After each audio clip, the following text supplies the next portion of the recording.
Hey guys, this is Jaffer here with Goose Lawn Care. Hey, hope all's well with you. Hey, just coming to you in this video today. Just kind of wondering what are some ideas you folks have for topics for me this winter. Obviously, not going to be able to get a whole lot of footage of anything. Now the season is pretty well wrapped up. So, I mean, I might do little snow videos or something, but not. We haven't hardly had any snow. We had it back during leaf season there, and now it's nothing, which is fine with me. I don't care that much anyway. But I would be curious to know what are some topics you guys are interested in hearing about. You know, it could be how I got started, um, what I do as far as you know, I don't know, anything within reason. I'm willing to talk about it. Give me some ideas. I don't really have anything off the top of my head right now, so that's why I'm coming to you folks for some. Now I am coming today. Um, I saw this. I think it was Countryside Lawns. He was telling some customer stories, and I've got a few. I just gotta talk about. So I'm gonna tell one here today. That's pretty interesting. It's an older lady. Actually, a neighbor of mine kind of recommended her to me, and I didn't see it right away. Elderly lady, nice and friendly. Um, wasn't any problems at first, but then seemed like she was just kind of nitpicky about stuff. And then one day, nitpicky. The next time, just praised me left and right. I remember one time there was just a little spot in the backyard, and by the gutter, and I must have missed it, and I didn't trim it. And she says, "Did you even mow back here? First of all, it took you hardly any time at all, and you're done. And you even do it? You sure you did the backyard?" And I was like, "Yeah, I did it." And then she looked down. "What about that spot right there by the downspout? I can't have this place looking like a rat trash hole." And it was almost kind of comical in a way, and I was like, "Oh yeah, I'll get that." I did miss that. I guess you're right. And she'd complain to me about stuff, praise me about stuff, and went about her ways, and did her yard. Well, the next spring, I sent out my letter saying I'm going to be mowing again, and I was, and I was doing it. And how spring growth is, it grows real fast. And I'd got there, and the grass needed cut, but it wasn't that much. It was like, how could it only have grown this much, in a week? Everybody else is just growing like crazy. And it was almost like the neighbors were giving me a funny look or something too, and something seemed weird, but I didn't really put anything together. And then one day, um, later, you know, I think it was more towards summer when things had finally slowed down. I was like, somebody's got to be mowing this yard. And I asked her, I'm like, somebody mowing your yard or something? I'm like, it just looks like it doesn't be need it. It would have grown more than this. And she's like, not that I know of. Maybe somebody's helped me out. And she's like, they better not be. I've hired you. And I'm like, yeah, I appreciate that and everything. And she was hooking out for me and still kind of grumpy, from time to time. I remember one time she's like, "Oh, my sciatic nerve is just bothering me so bad." And I was like, "Well, maybe you need to see your doctor." Just trying to be nice. And she goes, "Don't you tell me what to do." And that's when I was kind of like, something's not right here. I could see she was kind of losing her memory a little bit and stuff and getting confused. Well, one day I come to mow, and then all of a sudden, out of the blue, she comes kind of flying out of the house, and she goes, "You just called me and complaining I haven't paid my bill." And I said, "No." I said, "You've paid your bill." I said, "You've been paying me for mowing.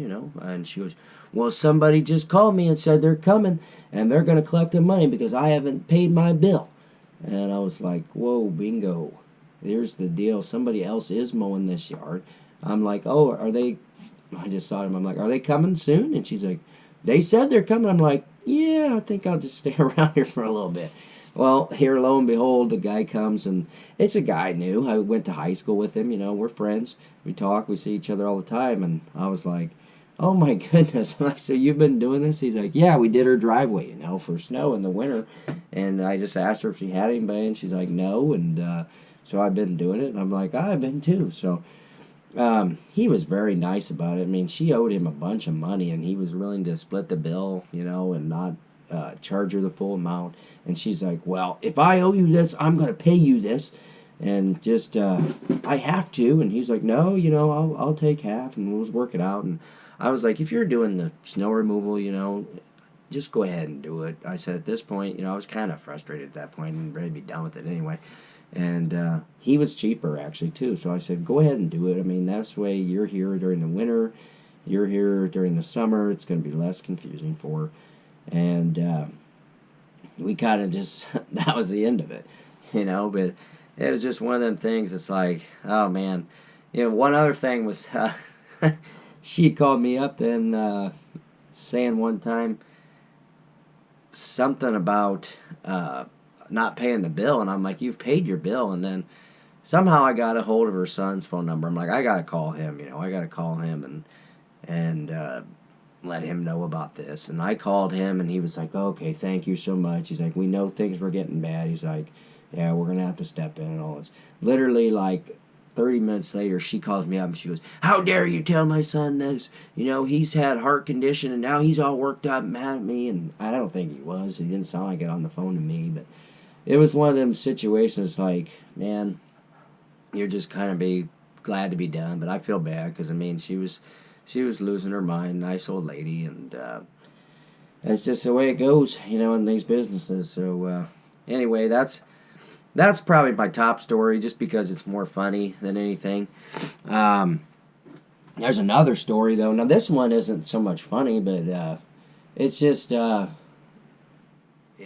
I don't know. I probably shouldn't even share it, but I'm going to. It's more of a, you just can't trust people. You just got to trust your gut. And it was a situation where I should have trusted my gut. There was a new business starting up in town, and I guess they had been in business before and closed down. They were starting back up, and a lady called me and was like, hey, we want a quote for this. And I went over there, and something didn't seem quite right. And I was like, yeah, I don't know if I want to do this work. Well, then a lady that I knew happened to be across the street, and she like waved across and said hi to the lady I was giving the quote to. And she's like, oh, yeah, is Joffrey going to do your mowing for you? He'll do an excellent job. And I was like, no, she recommends me, and then it kind of just, it was a connection between, I don't know, a mutual person in between. I was kind of like, okay, well, this isn't going to be such a big deal. Well, then time went on, and I did the work for the lady, and she didn't pay. Um, I went and was like, hey, you haven't paid yet. And she's like, well, I sent the bill, or I did this. And it was always kind of an excuse. And it's kind of like, I knew she was starting this business, and I guess because I thought it was a business, I didn't seem too concerned. It was like, yeah, she's starting a business. Well, then finally she didn't pay. I'm like, dude, this is getting ridiculous. I'm just gonna. And she wasn't returning my messages and stuff. At that point, I think I probably had stopped. I don't really remember. It's been a couple of years ago. But I went into her business during hours, and she was in the back working with her clients. And I went to the front desk and was like, hey, can I just see such and such? And they're like, oh, yeah, sure. So I went and got her. And she comes out and she's like, hey, what's going on? Let's go back here in this room and talk. And I'm like, what's going on? I said, you know what's going on. You haven't paid me. I'm like, you owe me like $300 or $400, $500, whatever it was at that point. I'm like, done all this work and you haven't paid me. And she's like, this is ridiculous. You coming in here and interrupting me during my class, and taking my time away from my clients and all this stuff, and bothering me. And I'm like, all I did was go to your secretary and she went and got you. I'm like, I wasn't trying to take away your time. And she's like, I can't believe it. She's like, I just explained how the work I've done and all this. I'm like, I don't expect all of it now, but you just pay me some. And she's like, okay, fine. Come back tomorrow and I'll have, $100 or whatever it was.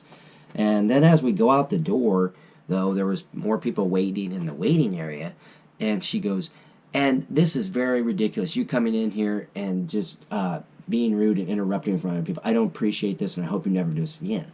And it was like she wanted me to look like the bad guy, like I came in and bothered her in front of everybody. And I shouldn't have did it. I was kind of honked off at the time, so I just said, you know what? It's also rude of you not to pay your bill. And I walked out the door.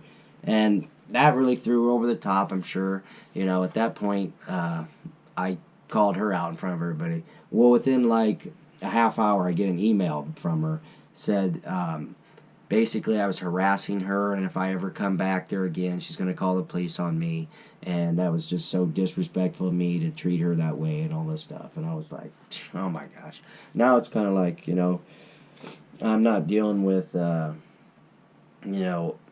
about the money anymore. Now it's like dealing with just craziness here.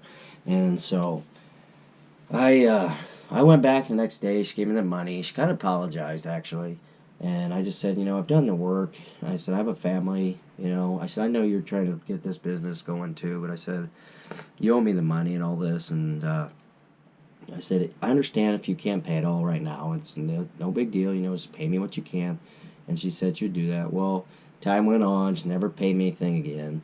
Finally, I kept sending bills. I was like, I felt like I couldn't go back there and talk to her because I was going to be the bad guy, of course. So finally, it bothered me for a long time, and she never did really pay me any more than that. And she still owes me, I don't know, $300 or $400, whatever it was. And finally, it bothered me. My wife's like, get over it. You're just gonna have to deal with this and all this, and thought about it a lot. And finally, I just sent her a letter. Told her that I was upset. I didn't feel it was right to not pay someone, but I finally just said at the end, I forgive you your debt, and I just wanted to be done with it. And I still get a letter back from her saying, I will pay all of this. You've been hypocritical of me, and you're judgmental, and you don't understand my situation. And it's like, I get that, but it's like I have a family to feed too. I did the work. I expect to be paid. And she said she'd still pay me. Well, she never did. That was the end of the bit. And I don't expect any more. But the funniest part was this summer, I was going around through town, and I see this lady up ahead trying to cross the street, and she's looking across at somebody across the way, and I see her kind of step out, and then she steps back and she looks across like I can't get across the street. And there's a crosswalk literally like 20 feet away down the street. She could have went to that. But anyway, like, I drove past and just kind of looked and realized it was her. And the look on her face was just priceless. I mean, it was like, oh, crap, that's that guy I never paid. It's like, yeah, So, I did what I had to do. I mean, I tried my part. If someone thinks, that they really didn't need to pay me, that's no big deal. Whatever, I've learned now not to get so far out with people. I've learned that you can't trust people's words sometimes, and the biggest thing I learned from that was that gut feeling I had, right at the very beginning. If your gut's telling you something, guys, go with it. Go with it, really. And now I kind of know different, and I kind of know not to let someone get so far out, like I said. But anyway, don't let the one customer that doesn't pay you or that gets you down take over your mindset. This Christmas season, I've been so blessed with my customers. I can't even believe the number that have given me a Christmas card and given me a tip. I mean, it's ridiculous. I'm so thankful for that, and that I have such good customers, and it's just something to be so glad for this Christmas time. But it's the 10% that I've heard before of your customers, and it gave you 90% of the problem. And don't let that bother you. Don't let that bother you. So anyway, guys, there's a couple stories for you. Hey, like I said, if you got a a topic you want me to talk about, hey, let me know, and we'll see what we can do about it. Hope you guys are doing well, and if you're new to this channel, don't forget to like and subscribe and hit that little bell up there so you get all the notifications. Hey, have a good one. We'll see you in the next one.